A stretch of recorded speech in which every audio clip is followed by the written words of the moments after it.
Hvad så? Her. I dag er Sigma, okay? Sigma Anna og Gud okay? You know. I dag har vi købt 4 kilo hot wing. Du hørte det selv?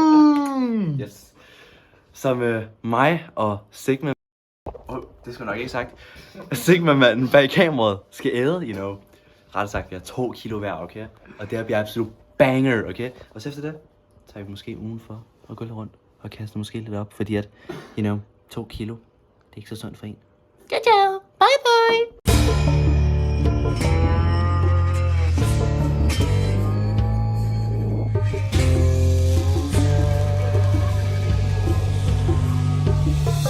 Halløj, alle sammen. Vi har så simpelthen forladet 2 kilo kylling nu, you know, fordi hvis vi laver alle sammen på en gang, så bliver det koldt. Her er det. Og klar. Kylling. Det her det er 2 kilo alt. Det er det her. Light work. Ja, light work. Ikke tager ham. Ja, ikke taget. Han er okay. Nu skal vi cook. Okay. Og vi sætter lidt timelapse på, you know, fordi at, hvorfor ikke? Så ja. Nå, Sigma boys, nu dækker vi ind, og nu går vi i gang. Så er I klar til? Vi æder nu! Jeg æder ikke. De æder nu! Der skal æde. Timelapse.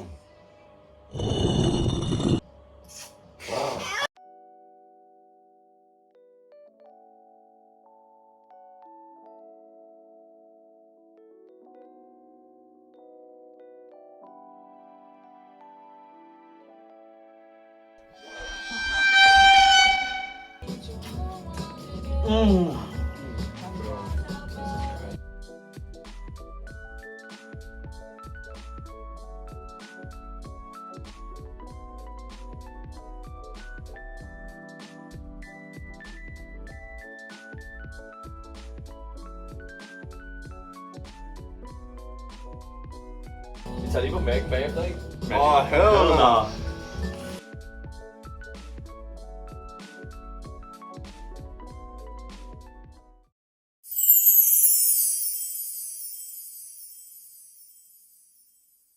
Hvad så, Simon?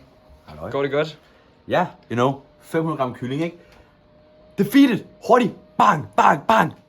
Du er væk, you know. Okay, smager I det feel godt? nothing. Smell banger. I can eat everything. Loki, jeg tror, jeg kan solo den her challenge her. Take it over to that guy. Yes, Hvordan går det med dig?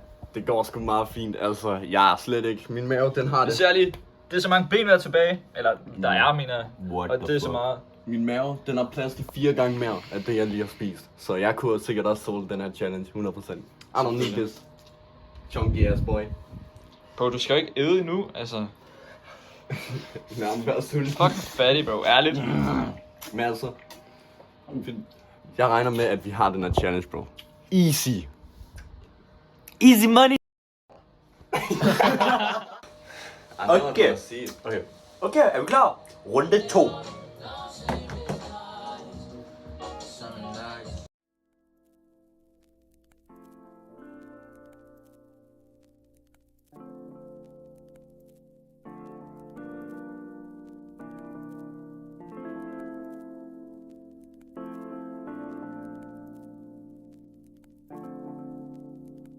Det næste, bro, det næste challenge, ikke?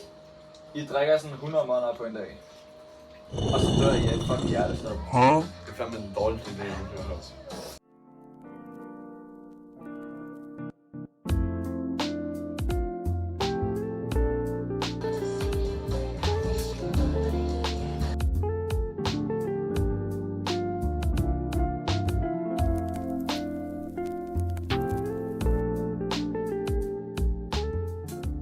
Man, fuck this shit. Last Friday night, I drove up into the car, and we take too many shots. Think we could start up. Editor, Simon her. I drove up into the car, and we take too many shots. Holy Diddy Party, altså... Bro. Ja, lad os bare fortsætte.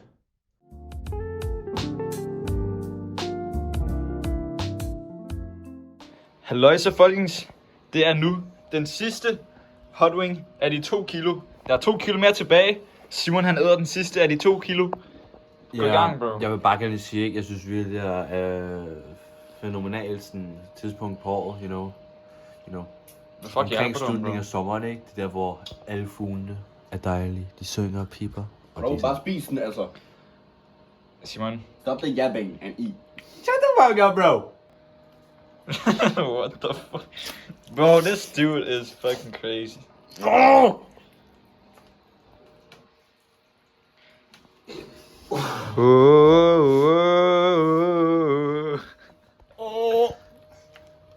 what the fuck?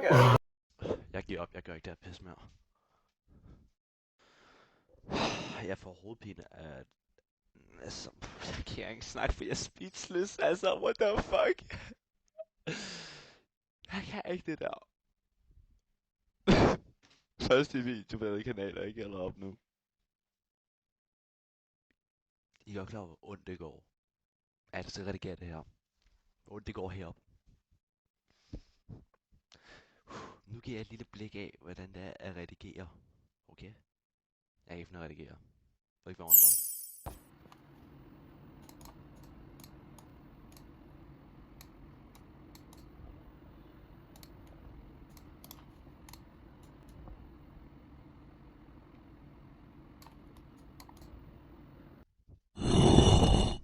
Okay, det var en edit.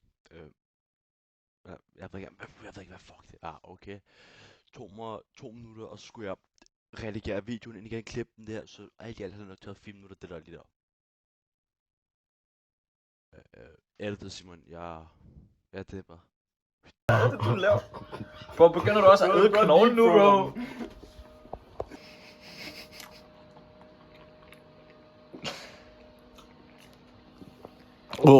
We are entering his brain.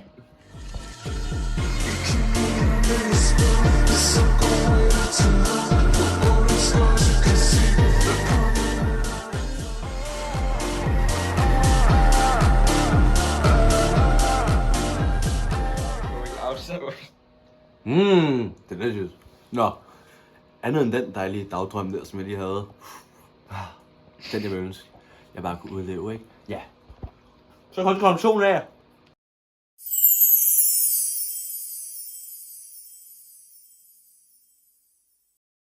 1 kilo hver indtil videre, ikke? Men har du det? Okay. Jeg har det. Det er underligt.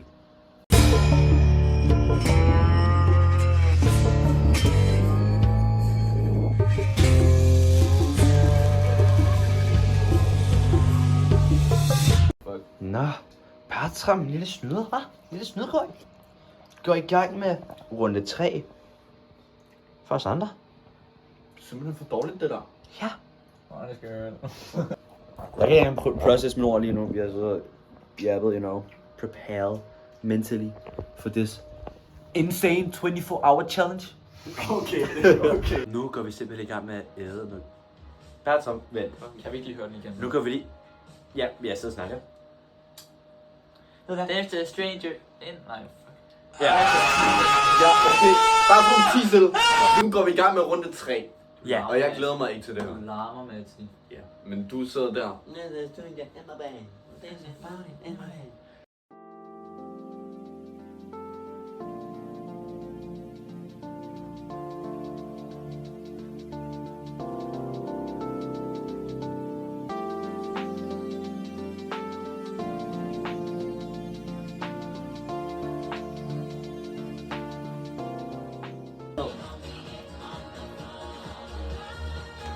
Har du spillet? Jeg har ikke spillet, for jeg var der. You skibbity. Hvad skal I spille lige, bro? Jeg har ikke Det spillet. er mit værelse, bro. Jeg må godt. Nå, fanden. Der er ingen spil, jeg har spillet, bro. Nej, men jeg kigger nu på mig. Jamen, Simon... Ja. Bro, it's not putting the pieces together. Alright, we gotta take the Who the fuck is Iron Golem, and why did he slain you? Oh shit, you died. Why? What happened?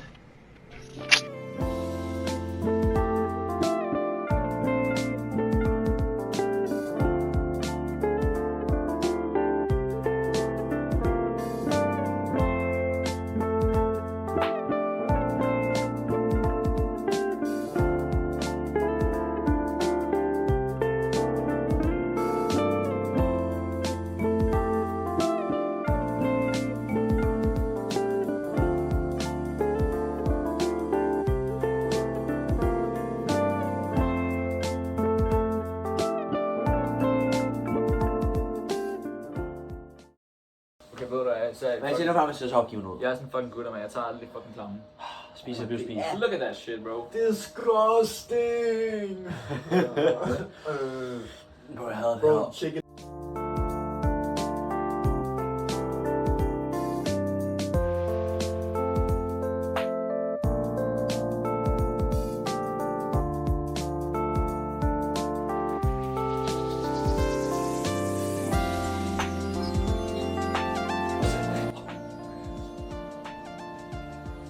Men vi går på.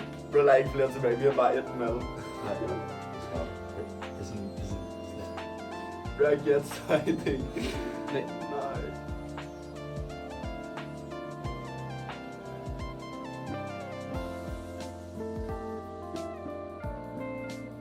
Hey! No like chicken anymore. Vi er basically færdige med runde 3 nu. Men Type shit. Du er edger, bro.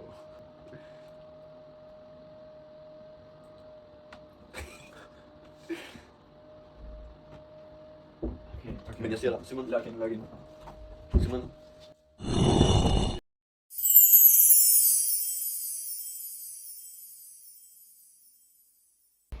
Okay, det her er næst sidste interview. Min næste løber jeg. Hvordan går det, Simon?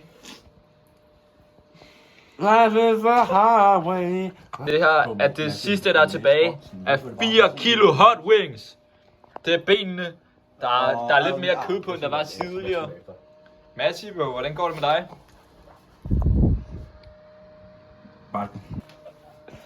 Show me your penis, Simon. Now skip it i toilet. Show me your penis, skal jeg forklare Simon. Show me your penis, Simon. Men bro, tag et lille kig ind i øjet og se, hvad jeg ser.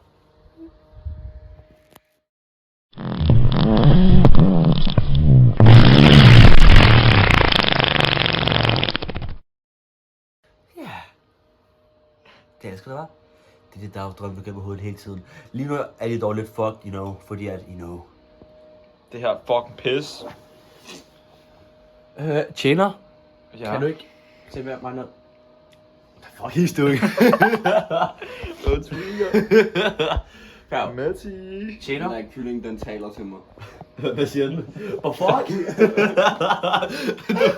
Hvorfor griner vi af det?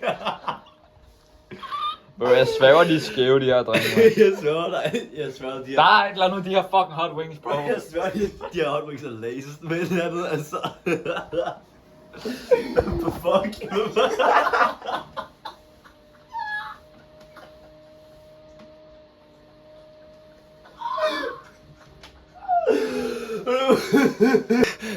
Nej.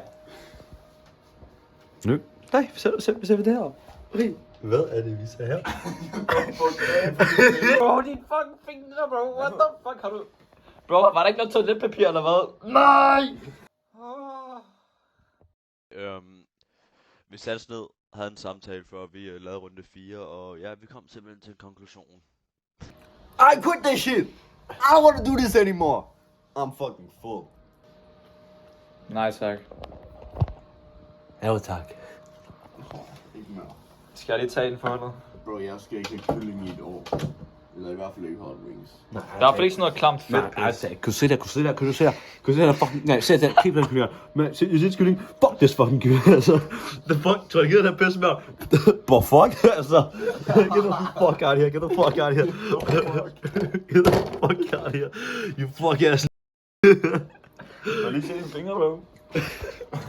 You think I want this shit, I don't wanna fuck this shit, man. Fuck you, altså. Nej, nu kan hun få løber en fucking kamel og kaste op lige foran dig. You ever play block streets with your life on the line while having a bunch of mangoes in your mouth? What's up, guys? Today we're going down to the abandoned school. Let's explore some fucking cool ass shit. No, ignore that. Det må man sige! Jeg siger det, bro. Nej, bro, jeg er super. Okay, så, you know. Fuck you. Hello. Nå, så vi går ned på skolen nu, så, you know. Jeg kan ikke se en skid på. Jeg er ligeglad, altså. Bro. Oj.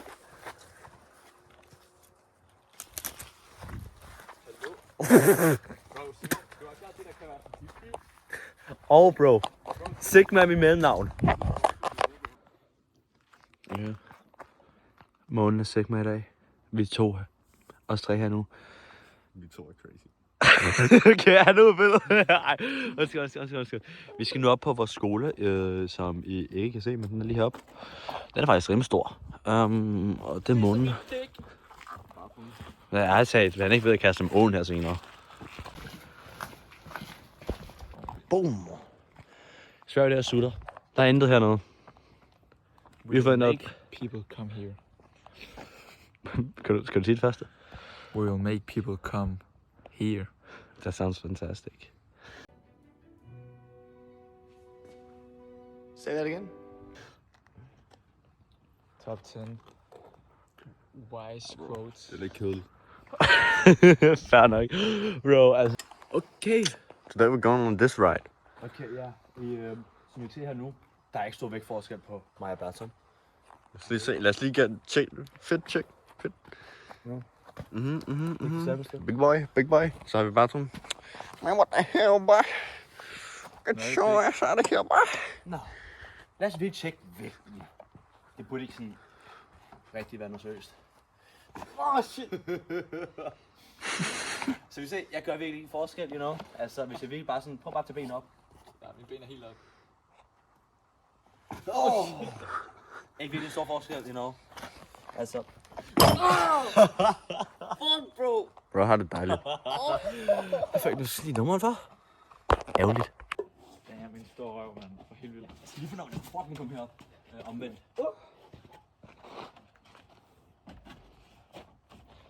Det var bare mig, der kom op. Hvordan fuck kan jeg komme herop? Jeg skal op og hænge omvendt på den. Bro, nej, jeg hørte lige nogen. Seriøst? Nå. You know. Vi ved ikke, om vi har fået det på video.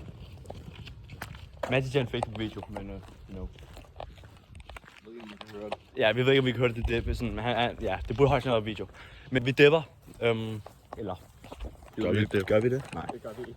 Vi dipper ikke. Vi skal lige... I'm not going home.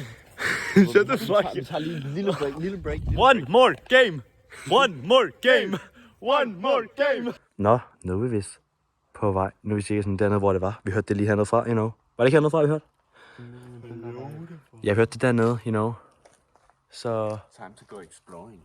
Yes.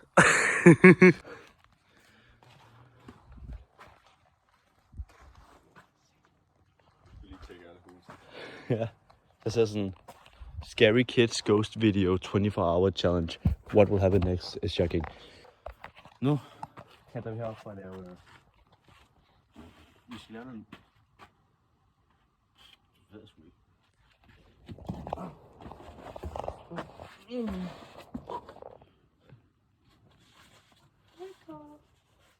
Okay. Det er cool. Ja, vi fandt ikke noget. Ja, bro. Det var desværre, der var ikke en skid, der var kun nogle lyde. Altså, bro. Jeg ved ikke, hvad jeg siger. Vi er altid smuteret med nu.